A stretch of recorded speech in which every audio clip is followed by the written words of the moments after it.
It happens to those who aren't deemed strong enough in human society.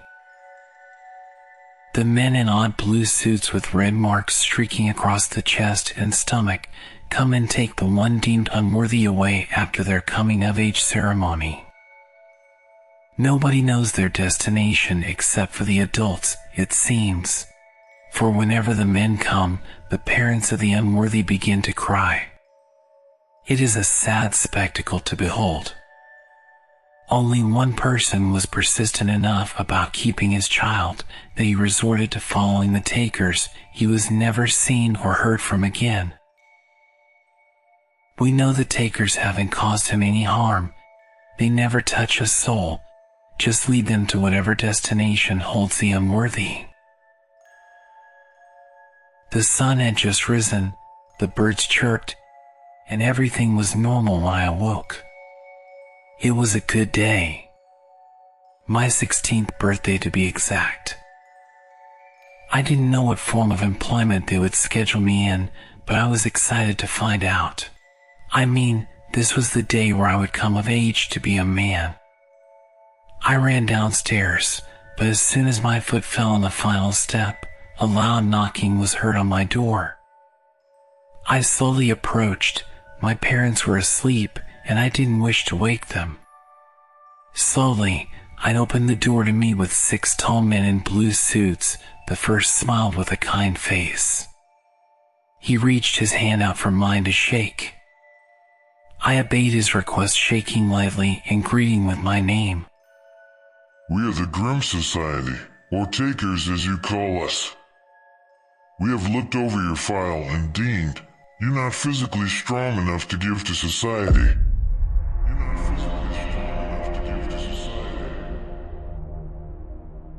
My throat went dry when they said this. I didn't know how to respond. I gargled a bit, trying to choke out something, before 2 of the men grabbed me and tied my hands behind my back. They tied a long red bandage over my eyes, so I couldn't see.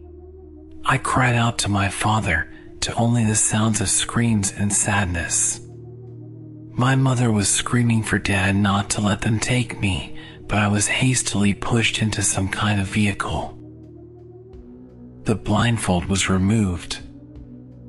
The first thing I saw was the kind face of the first man, and he smiled warmly. That gave me a bit of comfort to my current situation. It will be all right. It doesn't hurt for long. All comfort dried up, and I stared shocked at this man. We will be there soon. Now act your age and face what you're about to see with dignity. I tried to reason with him. I didn't want to do this. All I wanted was to go home, to which he always replied. Face what you're about to see with dignity. His face shifted from kindness to annoyance. He tied the red bandage around the back of my head, forcing it, so I couldn't speak. I stared at the man fearfully, but looked out the window to see nothing but long columns of trees. I didn't know what to say, but they moved by getting taller and taller. All I thought about was home. It was near Christmas time, and the soon snowfall brought back so many memories. I began to sob lightly, thinking of all the good times with my family as we enjoyed the holidays.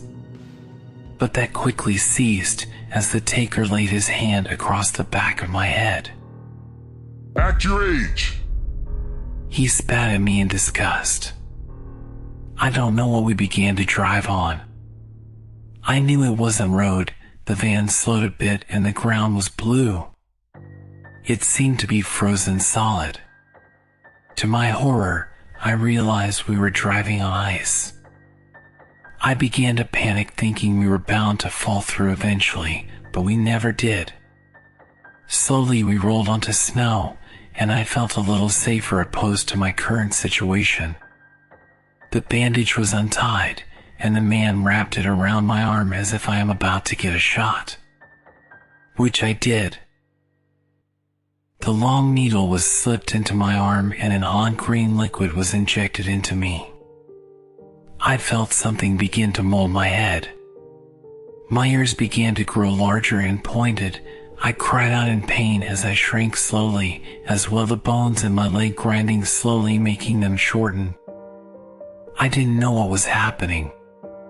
The taker was laughing like it was all a joke, and we hit a sudden bump, to which the taker said, Poor Jim. I figured it was the man who followed. We continued on. The snow got deeper and deeper until it almost reached the van's windows. I was growing more and more afraid. My clothing fell off as I was almost half my original size. They wrapped a cloth around my waist, hiding away my private area. The van came to a jerking stop, and I fell off my seat. The taker rose, which was the first sign of life in a while, only to grab me and throw me in the snow. It began to depart as the man uttered, Have fun, boy.